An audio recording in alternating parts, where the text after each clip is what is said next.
Welcome to the American Manifesto podcast. I'm Lukim, your host, and this is where we dive deep into the issues impacting our democracy. So today we're talking about something really serious. The president just set a 10-day clock for dealing with Iran. That's right, folks. 10 days to decide if we go to war. Let's break down what's happening here and why it's such a big deal.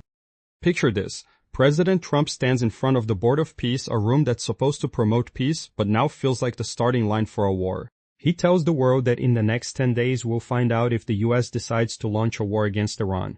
Maybe we're going to make a deal, he says, but then adds, otherwise bad things happen. This isn't just idle talk, it's a direct threat wrapped up in a warning, and it's coming straight from the top. We've already seen signs that a war might be looming. Just yesterday, we talked about how military sources were saying the U.S. was ready to strike Iran as early as this weekend.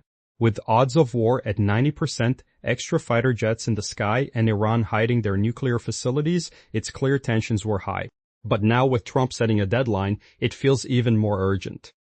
So what's behind this sudden urgency? Well, let's look at the hardware. The USS Abraham Lincoln Carrier Group has been in the Arabian Sea for nearly a month. That's not just sitting around.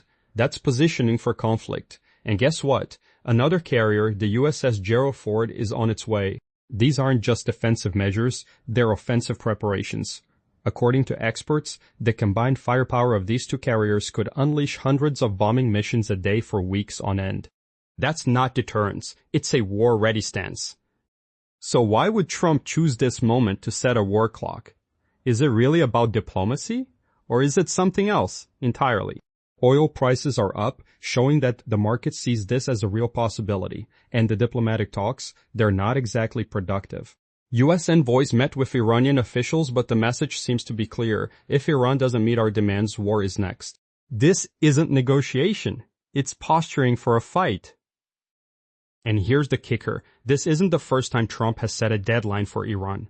Last June, he gave them 2 weeks to come up with a nuclear proposal. 3 days later, Operation Midnight Hammer was launched. Now, with the same pattern repeating itself, it's hard not to see this as a setup for another conflict.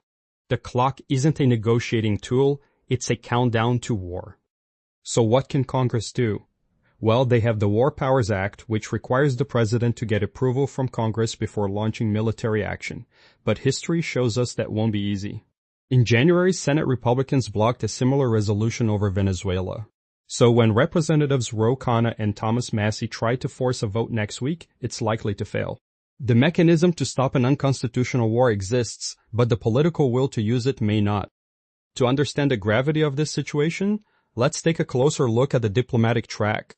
U.S. envoys met with Iranian officials in Geneva, but the feedback from both sides was less than promising. Iran promised to respond within 2 weeks, but Vice President J.D. Vance declared that Iran hadn't addressed the red lines set by Trump. This isn't a diplomatic update, it's the pre-written justification for what comes next. Press Secretary Caroline Leavitt even spelled it out, saying there are many reasons and arguments that one could make for a strike against Iran, and that the two sides remain still very far apart.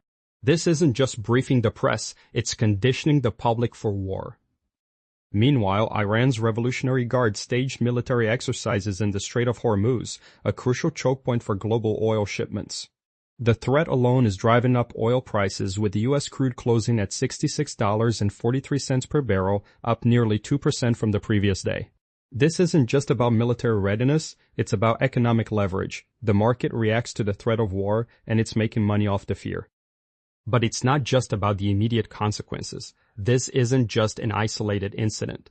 We track stories like this using the fascism syndrome, a set of 10 indicators that show a democracy sliding into fascism. Here's how this fits. First, cult of the leader.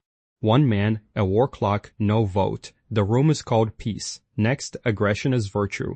2 carriers, hundreds of sorties a day. Diplomacy is theater. The hardware is real. Then we have capture of the state. The War Powers Act exists to check this. Senate Republicans killed it for Venezuela. They'll kill it again. And finally, war on reality. Iran calls Geneva constructive. Vance says they defied red lines. Same meeting. No debate, no declaration, just one man setting a countdown.